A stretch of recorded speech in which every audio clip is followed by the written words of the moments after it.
बेआईन magazine और गुली जबत घटना रे गिरफ होइथिबा शिवस्य परमगुरु और बुलुर द्वितीय दिन रिमांड रे पुलिस को सफलता मिली।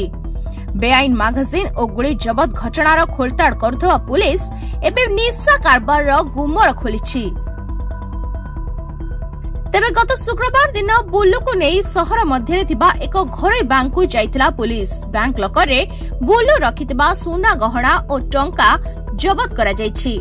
तेबे सूचना अनुसार 4 दिन तले स्थानीय न्यू पेट्रोल पंप ठारे गुली और मैगजीन चोरा चालान निमंते ग्राहकों को अपेक्षा करिथिला blue.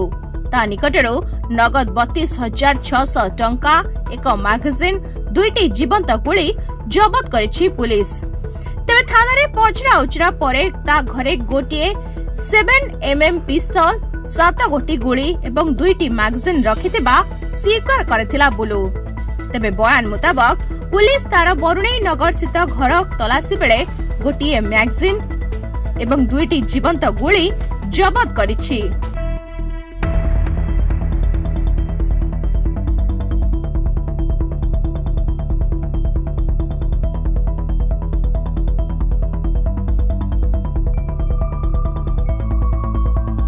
Bureau report, Dinalipi live.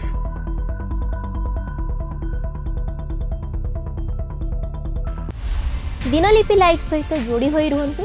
आज ही आम चैनल को लाइक, शेयर, सब्सक्राइब एवं अधिक खबर जानिबा पई पाखरे थिबा बेल आइकन को क्लिक करंतु।